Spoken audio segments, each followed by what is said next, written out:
Battle at the Berrics 12 is finally over, and I know a lot of people have already been doing recap videos of like the whole competition and also just the finals night and making videos talking about the problems of the competition as a whole, myself included. I will just dedicate this video to kind of compiling everything and also give some feedback to Steve Berra because I think he's the person that needs it the most after this competition. First of all, let's start on a positive note. What did Battle at the Berrics 12 do better than any of the other Battle at the Berrics combined?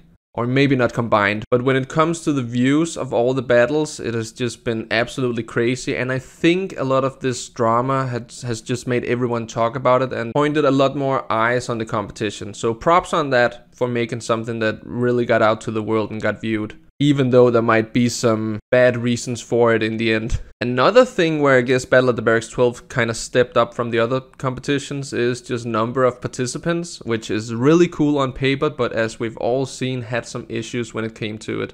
Before the finals live stream started, there was this really weird video from Steve Berra, and we're just gonna play some of it. 13. Well, here we are. Did you ever think we'd make it? I don't know if I did. Don't think I didn't read some of the comments over the last year. Some of you said, oh, I can't wait till I'm 65 and finally get to see the Battle of the Berrics finals. Or, this will be great watching it from heaven. Well, guess what? Tip number one, Steve, you gotta stop interacting with all the hate comments. Like, it's not making you look any better and it's not making you sleep better at night. It is getting kind of ridiculous at this point being able to see the official Berrics Instagram replying to all of these hate comments or just comments being somewhat critical of the tournament. And same thing, just giving these guys a voice in your live stream. Like, these guys are celebrities now.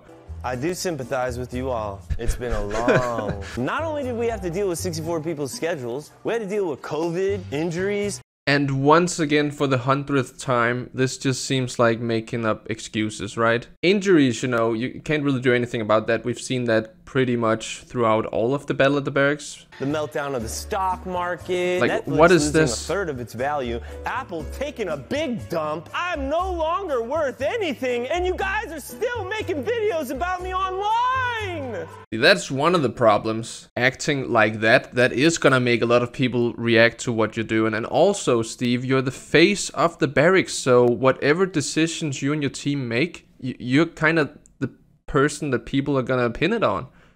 That's just the way it is. You're putting yourself out there so much that it's hard not to. Back when I originally made my video about some of the problems with Andy Shrug pulling out, John Hill, and Aaron Cairo, and also the very weird battle of the Shawns, Steve actually sent me an email, and I've never talked about this on the channel. It was kind of hard to see if he was really like wanting to give information on why all these problems were there, or just like, boy, you better shut up with your YouTube videos. And it kind of seemed like that, the latter one there. But basically I just hit him back kind of politely and saying, yeah, I'd love to know about this, and this. And then I think 2 or 3 days later, they made like an update video on Battle at the Berrics, pretty much answering all of those. So I haven't really talked back to Steve ever since that. And I know I'm kind of going against my own words here, saying that he's too interactive, but it was actually kind of nice he sent me an email so that we could talk about this, but then it also really didn't go any further than that, so I don't know. I'm not asking you to sympathize with me. We're not. Sometimes,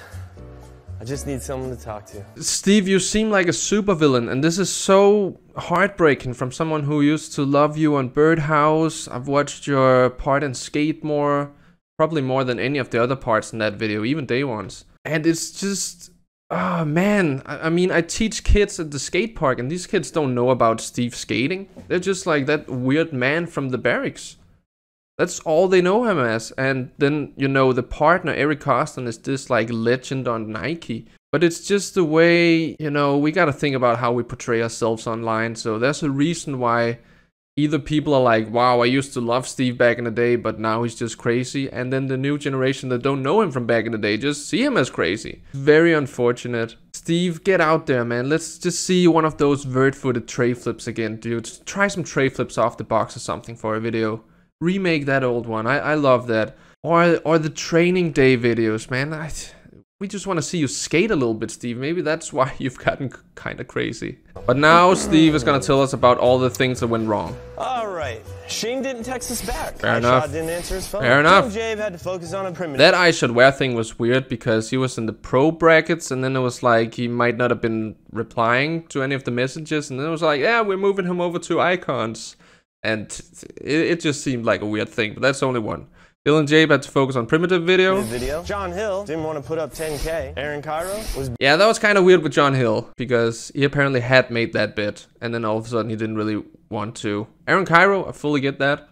Busy at another skate park. Jun Saito respectfully declined. Andy Schrock wouldn't bring his Schrock to the Berrics. See, that one I thought was especially lame. I know it's very short, but look at that. Look at the hospital flip they put in of Andy Schrock. The Schrock didn't want to bring his Schrock to the Berrics? Come on, dude. Of all the Andy Schrock tricks you could have went for, that's the one. And you think putting it out there as an open invitation, not even having hit up the person before that, you think they're gonna be a part of your competition with that clip, introducing them? Chaz couldn't play, Ronnie Krieger got injured, Mike V wouldn't play a fictional Instagram character, David Gonzalez got stuck in Colombia, Tori beat Malto then got hurt, Chris Chan got injured so Lil Dre advanced, Nick Tucker got hurt so P-Rod advanced, Aurelian got stuck in France because of visa issues, Luan got stuck in Brazil because of visa issues. See, that one felt kind of weird because at least the ground was the same for both skaters in the Jamie Griffin versus Johnny Geiger battle, and it also seemed like it might have been pretty close to what there is at the actual Berrics. But this Luan battle at his private skate park on wooden floors, it seemed a little off, but I mean, I guess I'm happy that Luan could make it in there, even though they didn't. What? The students here in Denmark who graduated are getting kind of crazy, so I thought someone was like breaking into my apartment. But yeah, where did we come to? You couldn't do the same thing for Aurelian that you did for Luan, even though they were both stuck with visa issues. And then Chris Jocelyn just, you know, took Aurelian's place, even though he lost the battle. And we saw that also in the finals night where Chris Cole took P-Rod's place. All of this was just a mess, man. I am so happy that Jamie Griffin won because he, like, won all his battles fair and square. There was no Legion of Doom, no just moving up ahead because the opponent got injured or pulled out or something. So very well deserved for Jamie, but we'll get more into that later. My partner was on vacation. Costin could probably just see the ship sinking, so, you know, he took out his surfboard. I don't know. Did you really think you were gonna see Malto in the finals? That just seemed unnecessary, right? And even with all that, including my girlfriend breaking up with me, getting too personal, Steve. I just want to thank you all to Battle at the Berrics and making it one of the best Battle of the Berrics we've ever had. Quit your bitching and get in the kitchen! Now, the final battle, Jamie Griffin versus Tyler Peterson, was actually a really good battle, and I'm very happy for that because I think the overall theme of the games this year, or over a year as Steve said it, was kind of lackluster. I did really enjoy the Nigel Houston versus P-Rod game and Chris Cole against the Legion of Doom. And there might be some other good ones I can't really think about right now. Chris Jocelyn versus Aurelian. But other than that, I think most of them are kind of boring matchups. And I think a very big part of that is that you divided the categories. Pros all in one bracket, influencers in one bracket, icons, and Joes the same. I would have really liked this to be like shifted up and moved all around. I guess it was to make sure that like only one influencer, one pro, one icon, one Joe came to the finals, but it would have been really fun to see like could 4 influencers maybe make it to the finals. But I guess that might have been given, you know, that part of the world too much power. I don't know. Karioma Joes couldn't save this one, thanks to Jamie Griffin.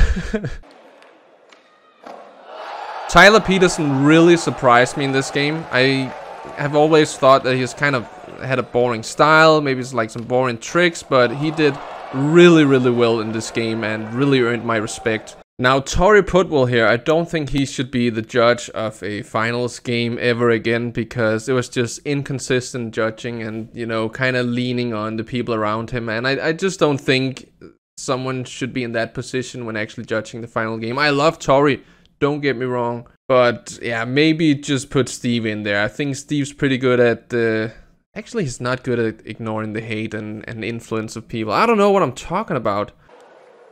But it all started right here with the backside 360. So Jamie Griffin Clearly not a 360 guy. But this one, it counted. And I know a lot of people are like, well, that's not gonna count. And then there's people like me who say defensive, whatever, has a bigger margin of error. So I would probably personally count this, just like Tori did. But at the same time, you gotta be consistent. So when Tyler Peterson does a frontside 360, really well, by the way, and Jamie matches pretty much the same way that he did the backside one, I don't think you can call a redo at this point. And you gotta, like, not let the boos and people affect your judging. And that also made this one go a bit undetected. Because, I mean, the quality isn't too good, but there's clearly some sketchiness going on here with one foot in the beginning, and then throughout the slide, a little bit of toe touch on the other one. And it just seemed like that should have been a redo, but instead they focused too much on a defensive redo of Jamie Griffin for something that they kind of let slide on the other trick. It just seemed... It seemed really bad, like this whole instance. And then this one, I don't even think it was better, man. I would count the other one more, but Tori was happy, I guess. And yeah, see, this is just weird.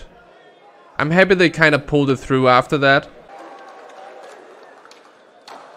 Because if the other one slid, the Caballerial Big Flip, or Fakey Gazelle Flip, it's his actual name. I think this Disco Flip, or Heel Flip Backside Body Barrel, should have definitely slid as well. I mean, there was a little toe touch on there, but probably the same as the Fakey Gazelle Flip. Yeah, see, that's a redo.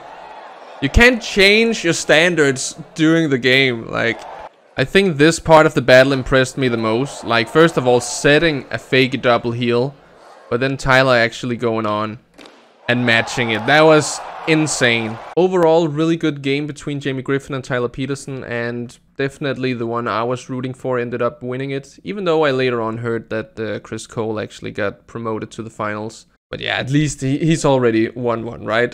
When it comes to Steve and probably the rest of the Berrics, excuse for one of the main problems about organizing this event has probably been COVID. And you know, that's completely fair. It's affected the whole world and, you know, created a lot of lockdowns and stuff like that. But at the same time, are you really gonna do less planning when you have more skaters than ever and this whole pandemic like ruling over the world? And just think that it's gonna be okay with these open invitations on videos where you actually kind of mock some of the competitors that you haven't even invited personally? I think that was just, you know, they should have known that would go wrong right from the start. The whole thing just seemed unorganized, like all the things that Steve listed in that weird video before the actual live stream started. We had our first ever rematch because people were just so unhappy with Sean Davis in his fight, or not fight, battle against Sean Hover.